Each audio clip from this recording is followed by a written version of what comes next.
네, 시장에서 뜨거운 감자들 확인해 봤습니다. 오늘 급등하는 종목들, 또 외국인과 기관 투자자들의 매수 종목 확인해 봤는데요. 오늘 방송 시작할 때부터 많은 경제 방송사에서 이 이야기를 했을 겁니다. SK이노베이션과 LG화학의 극적 합의, 과연 그 안에서의 팩트는 무엇인지 제가 지금부터 확인해 드리겠고요.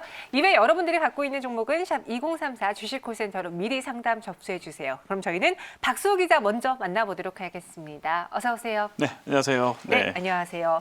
또 주말 새 나온 깜짝 뉴스였어요. 그렇습니다. 이 관련해서 많은 분들이 특히나 배터리주 들고 계신 분들이 아유 잘했다, 너무 잘했다 이렇게 평가하시던데 일단 이번 합의가 어떻게 진행된 건지 기자님 좀 설명해 주시겠어요? 진짜 극적으로 이렇게 있어서 저희도 11일까지가 굉장히 중요한 날이었는데 바이든 행정부의 어떤 조치가 일어날지 굉장히 초미의 관심사였는데 그 전에 이렇게 합의가 극적으로 이뤄지면서 LG 에너지 솔루션하고 또 그 SK 쪽하고도 원만하게 타결이 됐다. 이런 쪽이 아무래도 특히 SK 쪽에 많은 방점을 찍어서 주가 흐름이 굉장히 좋게 흘러가고 있다. 이렇게 일단 정리할 수 있겠습니다. 네, 이번 합의에서 이제 SK이노베이션이 결국 2조 원을 네. 지급하기로 했잖아요. 이 발단부터 짚어볼게요. 뭐 때문에 이들이 그렇게 오랜 기간 소송전을 벌이게 되었는가? 쉽게 말하면 SK 쪽으로 이제 LG 쪽의 직원들이 넘어갔는데 기술을 가지고 넘어갔느냐 아니면 이게 그냥 단순히 SK는 원래 핵심 역량을 갖고 있는데 이분들이 조금 들어와서 조금 더 도움이 됐느냐 이게 사실 가장 큰 쟁점이었거든요. 그런데 이제 이 제조업이라는 게 사람 장사이고 또 특히 이제 그 기술 영역에서는 핵심 인력들이 얼마나 중요한 역할을 하는지가 자명하기 때문에 그래서 SK이노베이션에서는 아니다. 우리는 우리 자체적으로 했다라고 이야기를 하지만 LG 쪽에서는 굉장히 의구심을 많이 가졌고 이게 결과적으로 양측의 감정 싸움으로도 비화됐고 이게 법적으로까지 간 거죠. 물론 네. 직원이 이제 80명이나 이직을 하는 네네네. 과정에 있어서 기술을 갖고 갔느냐, 영업 네네. 비밀을 침해했느냐 이에 대해서 정말 소송전이 오랫동안 벌어졌는데 그렇습니다. 저희가 소송 주요 일지를 한번 화면으로 보여드리면서 이야기를 해볼게요. 2019년 4월로 시계를 돌려야 돼요. 정말 오랜 기간이었네요. 네. 뭐 2019년 전에 2017년에 일단 먼저 SK이노베이션으로 이직을 했죠. 네. 그다음에 이제 그 SK이노베이션이 폭스바겐에 2018년에 배터리 수주를 또 했습니다.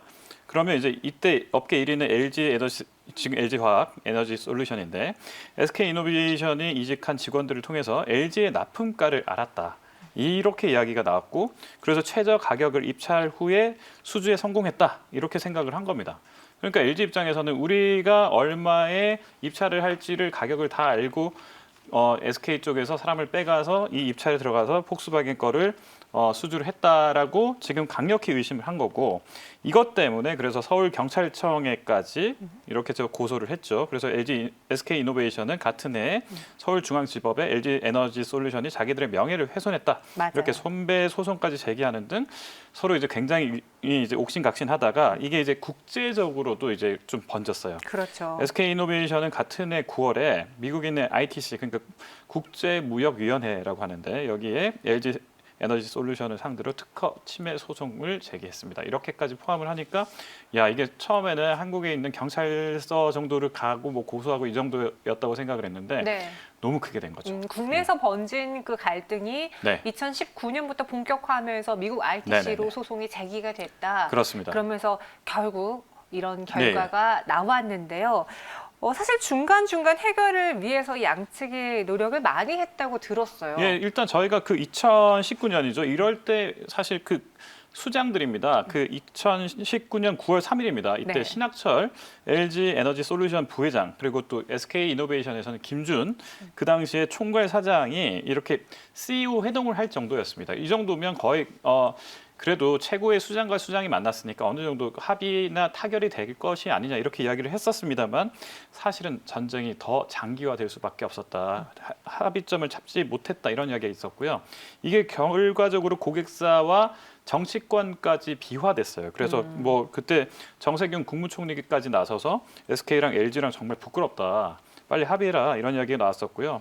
여기에 또 포드랑 폭스바겐이 사실 여기 SK랑 LG 이쪽에다가 지금 합의가 안 되면 우리도 어떻게 안정적으로 공급을 받냐 이런 이야기를 들어서 또 LG랑 SK 쪽에서 어느 정도 상당한 부담을 가지지 않았나 이런 생각이 들었습니다. 이번에 총액 2조 원의 배상금을 지급하기로 합의했고요.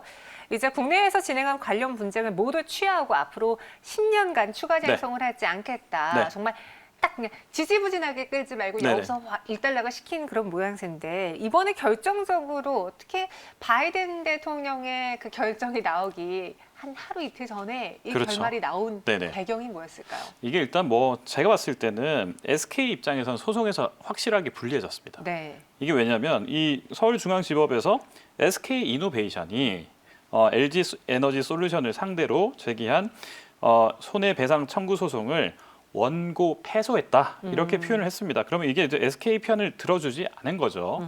또 그 뒤에 ITC 소송에서도 SK 이노베이션이 LG 에너지 솔루션의 영업 비밀을 침해했다라고 최종 판결을 해버렸습니다. 그러니까 국내에 있는 법원에서도 손을 들어줬지만 또 무역위원회에서 또 한 번 손을 들어줬기 때문에 SK 입장에서는 어떤 식으로든 이제 그런 판결에 따라서 그 처분을 기다려야 되는 건데 여기에 하나 더 있습니다. 미국에서 그러면 SK 이노베이션이 현재 이제 배터리 부품이나 소재 이런 것들을 미국에다가 이제 공장을 막 차려놨단 말이에요. 그러면 여기서 이제 ICT가 이 무역위원회에서 이제 여기 판결이 내려진 대로 해서 이거를 바이든 행정부가 이걸 바탕으로 해서 따르면 되는데 거부권도 또 행사할 수 있어요. 왜냐하면 그 미국에 이제 공장이 있는 회사인 경우에는 그렇죠. 거부권을 행사할 수가 있는데 이게 이제 그러면 국제무역위원회의 권위를 떨어뜨리고 자국의 이익을 위해서 SK 편을 들어줄 것이냐 이것도 굉장히 머리 아픈 일이 됐거든요.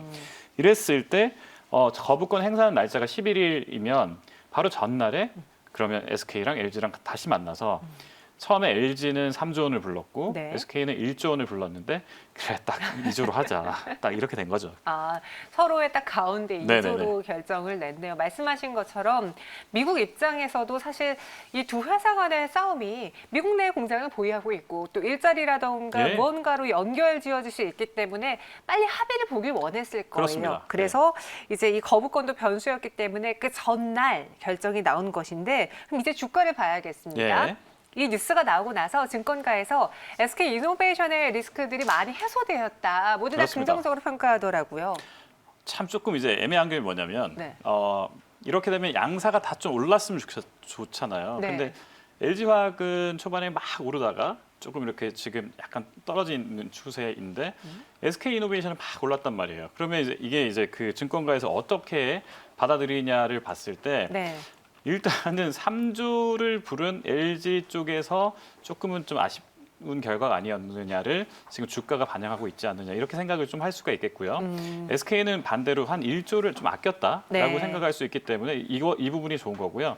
그럼에도 불구하고 LG화학과 관련된 LG 에너지 솔루션, LG화학 이쪽은 역시 앞으로는 불확실성이 많이 거쳐 있기 때문에 그래서 지금 증권가에서는 양쪽 모두가 윈윈했다라고 종합적으로는 평가하고 있습니다. 안 그래도 요즘 뭐 배터리 내지화 이야기 나오면서 네네네. K배터리의 그 입지가 살짝 불안할 때쯤 네네네. 그래도 양사 간의 합의가 네네. 이루어져서 다행이다라고 보시는 분들도 네. 있는 것 같습니다. 앞으로의 남은 과제는 또 무엇이 있을까요? 일단 말씀대로 그 파우치형이라 그러죠. 우리 한국의 이제 K 배터리들이 보통 보면 파우치형이다. 그리고 이제 리튬 기반이다 네. 이렇게 이야기하고 있는데 야, 우리 저기 큰일 났다. 도요타와 이 저희 테슬라 기반으로 해서 전고체 배터리를 지금 다 만들고 있는데 우리는 굉장히 늦은 것이 아니냐. 지금 싸울 때가 아니다. 이런 이야기가 사실 주류였거든요. 그런데 이번 싸움의 종전을 계기로 해서 전고체 배터리를 대체할 수 있는 또 다른 차세대형 파우치 배터리나 이런 것들을 만들 수 있는 기대감이 높아졌다. 그러니까 K 배터리의 시즌 2, 시즌 3가 지금 충분히 만들 수 있는 기회를 잡게 됐다. 이렇게 하기 위해서는 결과적으로 뭐 LG화학에서 분사 얘기도 나왔습니다. 그렇게 해서 유상 증자를 하거나 이런 식으로 해서 그 자금을 모을 수 있는 그런 그 방법들이 많이 생기게 되는데 이런 방법들에서 불확실성, 그러니까 그동안 소송이나 이런 거에서의 불확실성은 많이 해소돼서 이 부분은 굉장히 좋을 것 같고요. 그럼에도 불구하고 양사 소송 비용이 엄청났습니다. 또 로비 비용이나 글로벌 경쟁력 저하 이런 것들은 앞으로 조금 살펴보고 또 변수로 생각해봐야 되는 거가 아닌가 싶습니다. 네, 이렇게 SK 이노베이션 전고점 뚫어낼 수 있을까? 이번에 왜 합의한 걸까요? 그에 대해서 팩트 진단해봤고요. 앞으로의 과제도 산적하게 남아 있으니까 이를 다 해결하면서 K배터리의 위상 주가를 보여줬으면 좋겠습니다. 지금까지 박수호 기자와 함께했어요. 오늘 말씀 고맙습니다. 네, 고맙습니다.